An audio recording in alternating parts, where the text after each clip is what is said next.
Bueno, muchas gracias, Antonio. Vamos a abrir un turno de preguntas. Creo que todos estáis escuchando alto y claro, ¿verdad? Todos me estáis escuchando bien. Tenéis el chat abierto y Antonio va a responder algunas de las preguntas que queráis hacerle.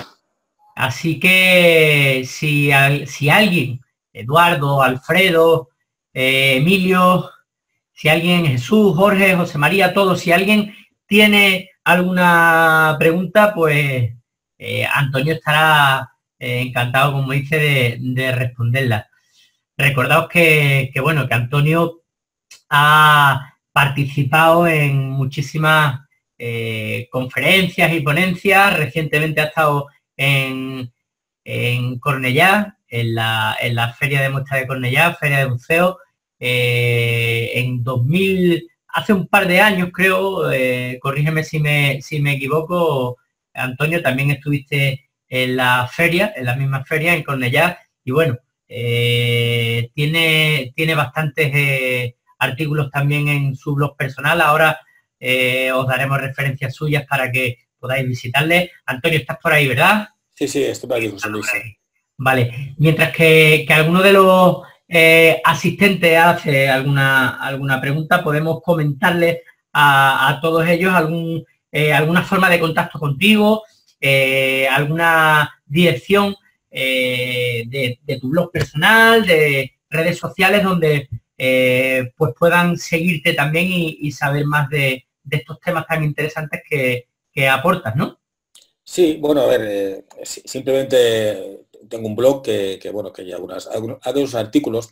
Sí que es verdad que el buceo profesional bueno, es realmente muy específico y sí que hay algunas cosas que no son iguales, ¿vale? Pero bueno, en términos generales yo creo que les puedo dar alguna idea y ayudarles a entender determinadas situaciones. La cuestión es simplemente poniendo psicología del buceo Antonio Bermejo en el Google, ya les remitiría a mi blog y ahí pues tienen alguna forma de contacto por si quieren hacer alguna consulta o alguna circunstancia que les pueda ayudar. Fenomenal. También recordarle a todos los asistentes, ya hay alguna pregunta, Antonio, ahora pasaremos a hacértela, ¿vale?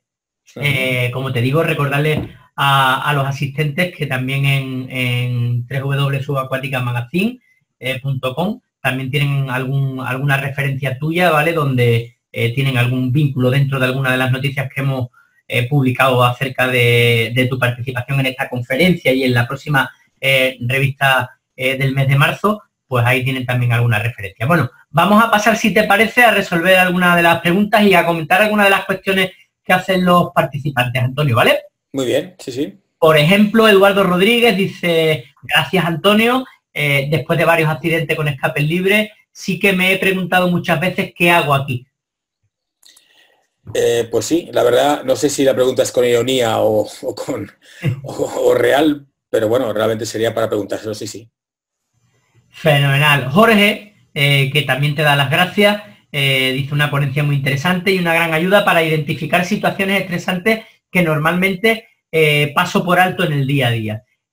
Jorge, si quieres especificar también cuál es tu, dentro de la profesión, si te dedicas a algo específicamente y así sabemos más sobre ti. Eduardo Rodríguez dice, miro mucho el manómetro como precaución, ¿no, Antonio? Bueno, esto es una situación correcta y adecuada. En principio, a ver, el tema mirar mucho el manómetro, yo diría que la cuestión es tu línea base. Si durante un tiempo determinado de repente lo miras más de lo que lo miras habitualmente, es cuando podríamos pensar de que estás en una situación de estrés, pero en realidad mirar el manómetro o controlar el nivel de gas es algo adecuado, no tiene por qué ser ningún tipo de circunstancia de ansiedad. Eduardo Rodríguez, que comentábamos antes que después de varios accidentes con escapes libres se preguntaba, ¿no? Muchas veces qué hago aquí, nos dice que efectivamente que no es ironía, ¿no? Que es una pregunta que se hace a ciencia cierta, ¿no? No, pues Eduardo, si realmente no es ironía, perdona, porque es muy difícil, digamos, interpretar las cosas online, ¿no? Y tú sabes que, bueno, que a veces, pues, no siempre. Pero en cualquier caso, hombre, si realmente has tenido esa circunstancia y has tenido que... A ver, no, desconozco si los escapes libres han sido por situaciones de incidentes que te has visto obligado por el propio trabajo o han sido por circunstancias de ansiedad. En cualquier caso, por una circunstancia u otra, yo creo que un escape libre es una situación muy estresante en sí misma y, hombre, requeriría reflexionar bueno, cómo te ha impactado eso en tu interior, ¿no? Y a qué nivel eso te puede generar ansiedad a la hora de desarrollar tu trabajo. Algo interesante también que comenta Jorge, dice, yo he visto a buzos bostezar mucho antes de una inmersión mientras le vestían. ¿Podría ser un síntoma de ansiedad? Hombre, yo más que un síntoma de ansiedad lo interpretaría como un síntoma de pereza.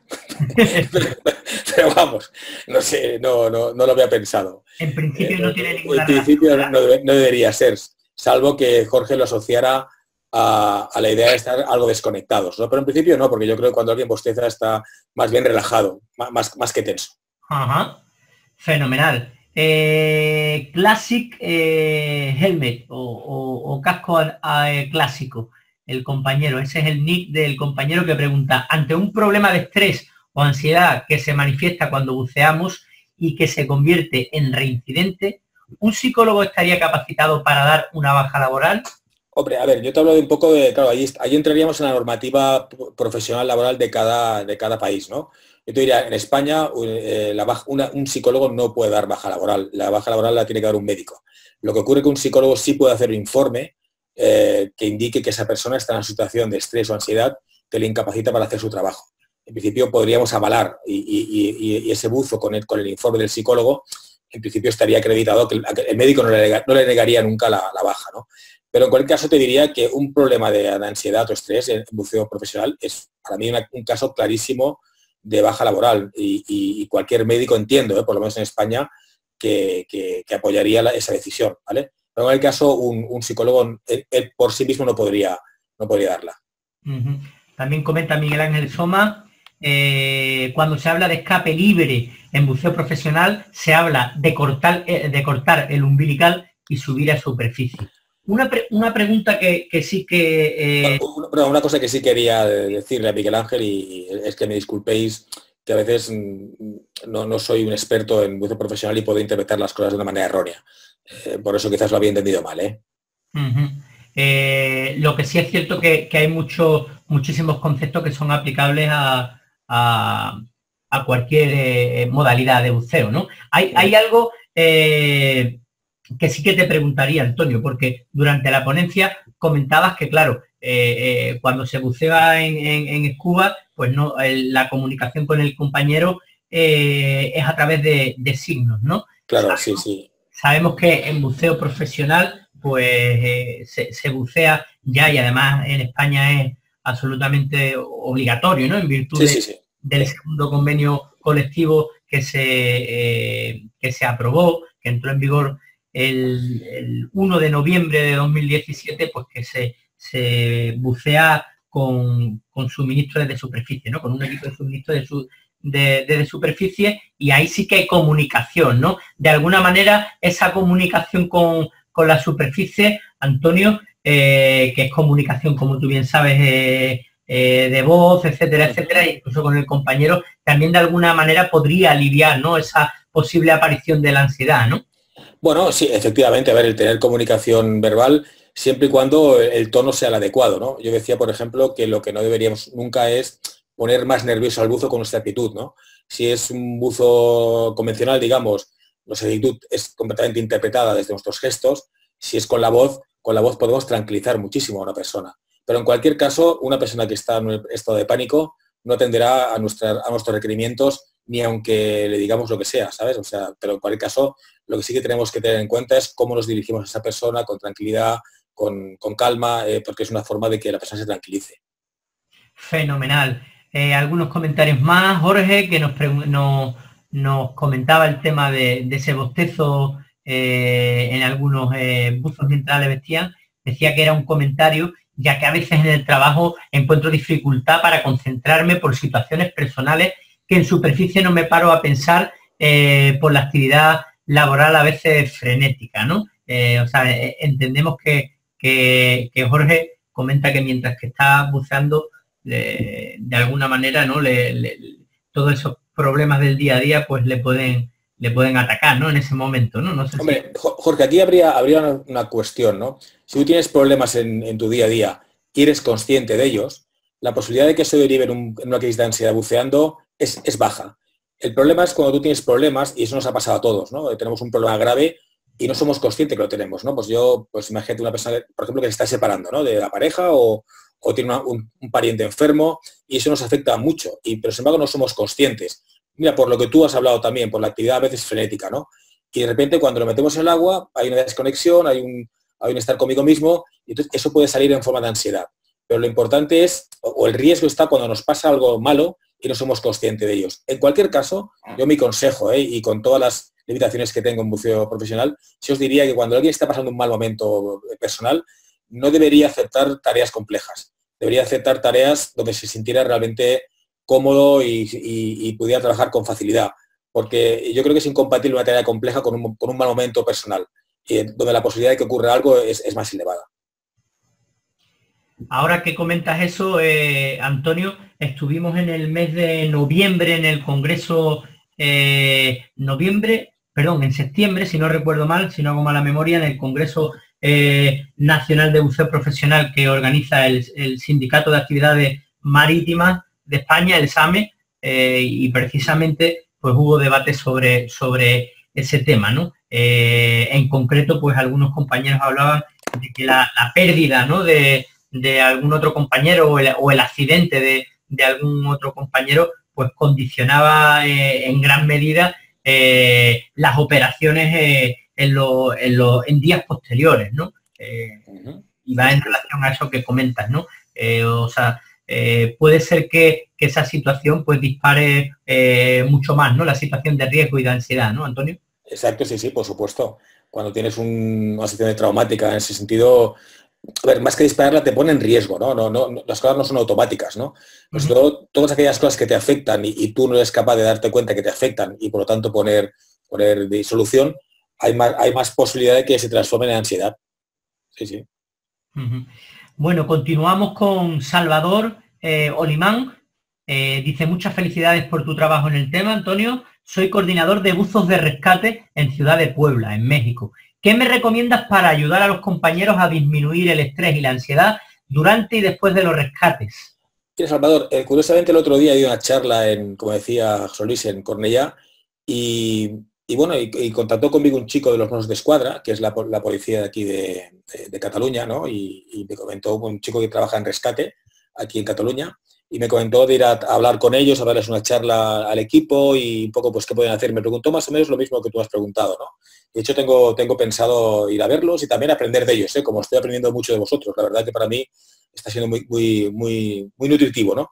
Yo te diría, mira, en este caso yo creo que sería muy importante que una persona que trabaja con estrés y ansiedad y dolor, digamos, porque al final cuando entráis en situaciones muy complejas, tuviera conocimiento de técnicas de relajación, ¿sabes? O sea, esto es algo que para mí es muy importante, ¿no? Y normalmente lo que yo les recomiendo es aprender a relajarse y cuando están relajados visualizar aquellas situaciones que les generan estrés o que les pueden generar estrés, ¿no? Porque eso ayuda a que tu cerebro vincule tranquilidad a la situación que generalmente es potencialmente ansiógena. Y te puede ocurrir que de una manera automática, en el momento que tú tienes ese disparo de adrenalina por cualquier circunstancia, tu propio organismo reaccione de una forma desconectándote y bajándote el nivel de estrés, ¿vale? Esto sería en términos generales. Yo creo también otra cuestión es el trabajar a nivel grupal las cosas que nos pasan, ¿no? El poder compartirlas, ¿no? El poder compartir pues cómo nos hemos sentido, cómo hemos vivido yo trabajo mucho con oncólogos, ¿no? En oncología, que también son personas que trabajan mucho la vida y la muerte, ¿no? Y hago muchos grupos con ellos, focus group, donde hablan un poco de sus experiencias y realmente les ayuda mucho a disminuir el nivel de estrés, el poder, digamos, compartir con otros compañeros y sentirse comprendidos, ¿no? Entonces yo creo que valdría la pena que de vez en cuando, sobre todo situaciones que habéis vivido como especialmente conflictivas, las podéis hablar en grupo, trabajarlas y ver un poco qué podéis hacer para poder realizarlas con mayor comodidad en el futuro. ¿Cuál es el caso? Hablar y sentirse comprendido y sobre todo no sentirse juzgado. Siempre ayuda a poder afrontar las situaciones de una manera más adecuada. Fenomenal. Pues seguimos con José María, que decía muy interesante, muchas gracias. tengo que hacer mis labores, así que os dejo. Pues nada, José María, un saludo y muchas gracias por estar con nosotros. También se despedía Raúl de la Morena. Buenas noches, me ha parecido muy interesante. Os dejo, que mañana madrugo. Ha sido muy interesante. Otro compañero que no tiene nick. Ha sido muy interesante. Tengo que dejaros. Muchas gracias. También tenemos una pregunta, una nueva pregunta, Antonio, de Luis Torcida, que era el compañero que antes os comentaba que tenía ese nick de casco clásico, ¿no? Dice Luis Torcida que es representante del SAME, que hace un momento hemos nombrado al sindicato, y además un colaborador permanente de nuestro medio de comunicación. Dice, a lo largo de la conferencia hablabas del regulador continuamente, entiendo que no conoces tanto a fondo estos equipamientos, pero en buceo profesional, comenta Luis, y usando el suministro desde superficie, se dan casos de pánico cuando falla el suministro si están usando cascos, no tanto cuando usan máscaras. Es una especie de claustrofobia que evidentemente se debe a falta de entrenamiento, pero además desde el punto de vista de la psicología, y pregunta, ¿hay algún método o consejo para superar ese episodio de fobia? Es muy habitual entre la gente nueva, o incluso entre los que no son tan nuevos, pero con anterioridad no han usado estos medios, ¿no? Este tipo de equipos.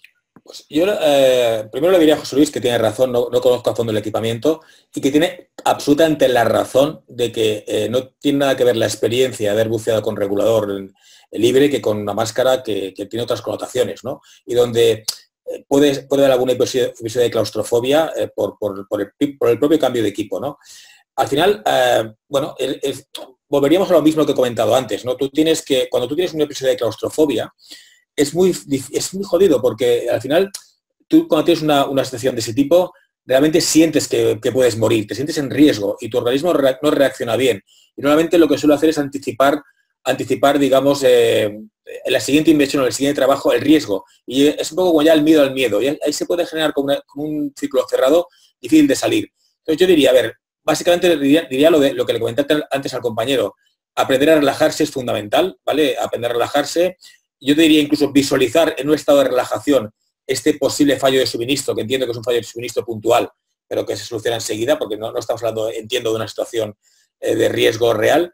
Pero sobre todo lo importantísimo sería, primero, si tiene un caso de claustrofobia, poder hablar de ello. Seguramente tengas que volver a un reentrenamiento, porque si tú no has sido capaz de tolerar el estrés que supone un fallo de ese tipo, es porque probablemente tu cabeza o tu entrenamiento no es el adecuado. Y independientemente desde el punto de vista del buceo, yo creo que la asistencia, digamos, buscar un entrenamiento de relajación y poder visualizar ese punto que te genera ansiedad de una manera tranquila, te puede ayudar a poder superarlo en el futuro. Pero sí que te digo que cuando hay un ataque de ansiedad importante, de claustrofobia, el tema puede no quedar solo en un episodio y ser difícil el superarlo. Ajá, interesante.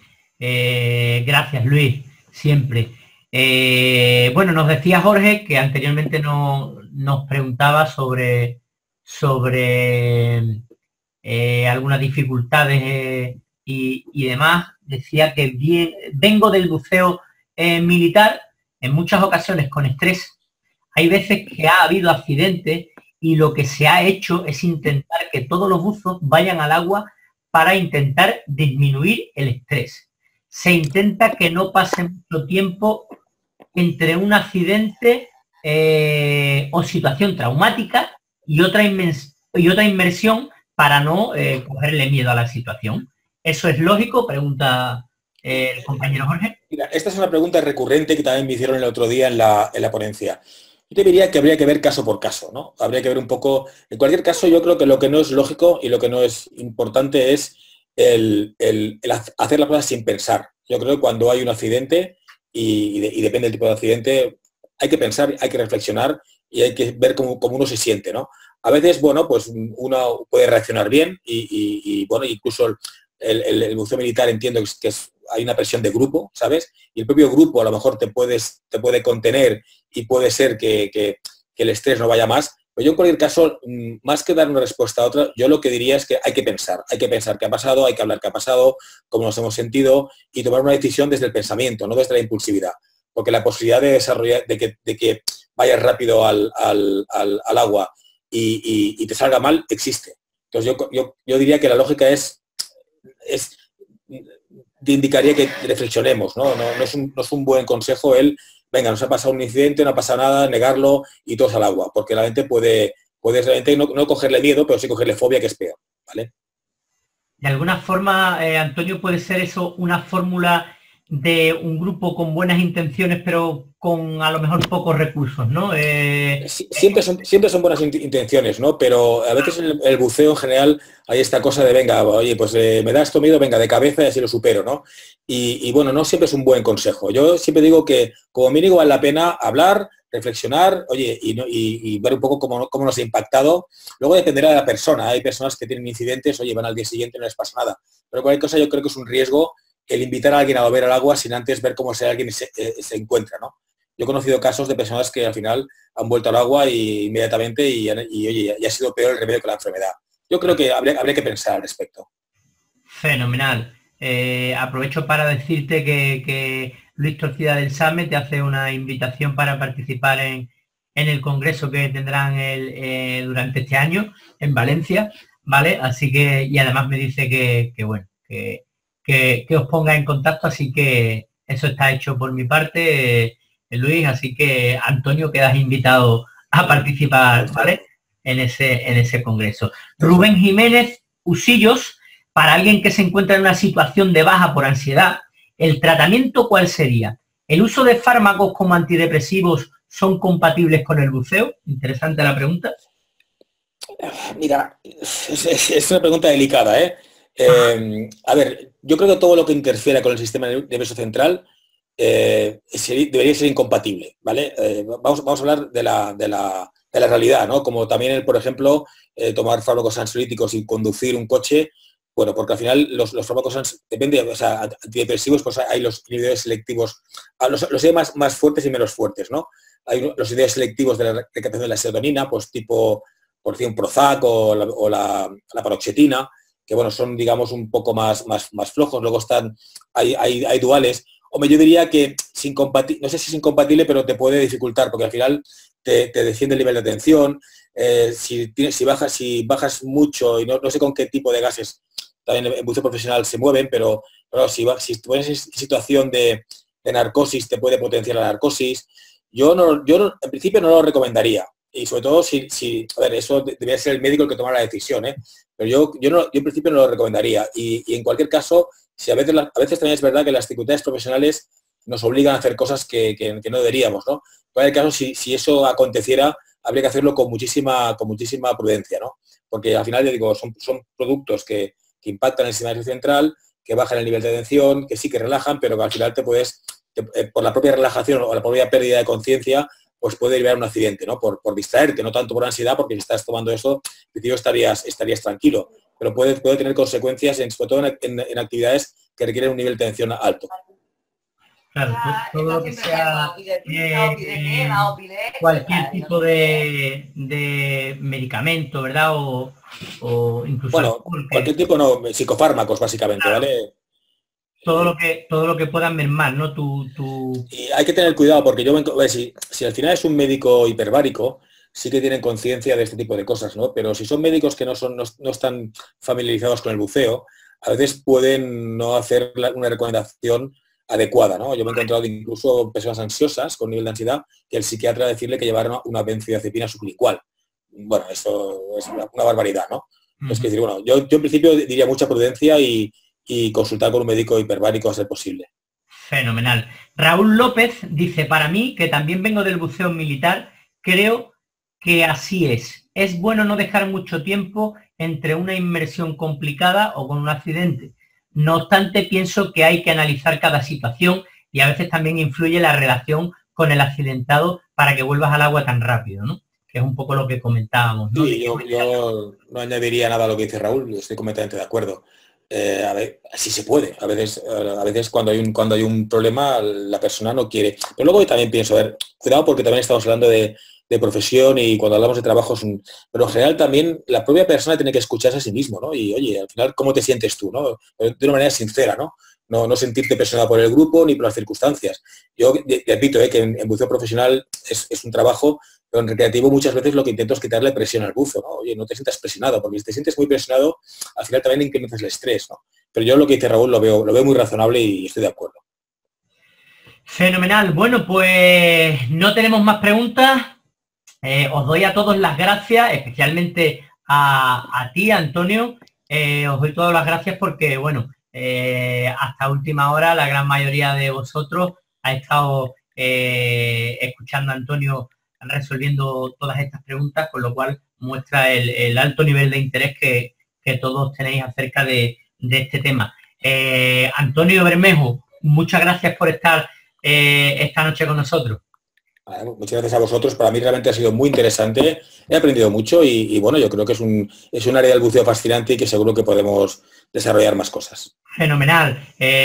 Nosotros también hemos aprendido mucho contigo. Este formato de conferencias online que bueno, que estamos estrenando en la revista, aparte de la revista papel trimestral que ya sabéis que publicamos, pues hemos puesto en marcha este ciclo de conferencias online que nos parece muy interesante, sobre todo porque es una manera de unir, ¿no?, a toda la comunidad. Esta se nos ha resistido, ¿verdad, Antonio? Porque la semana pasada tuvimos un problema técnico, pero ha sido realmente gratificante llevarla a cabo porque hemos aprendido hoy mucho y esperamos que pronto pues podamos repetir también contigo, Antonio, y nada, por aquí te dan las gracias. Alfredo, muchas gracias, muy interesante. Jorge, Eduardo también te da las gracias y muy buen tiempo de fondo a todos, dice Jorge. Muchas gracias, Antonio. Raúl López,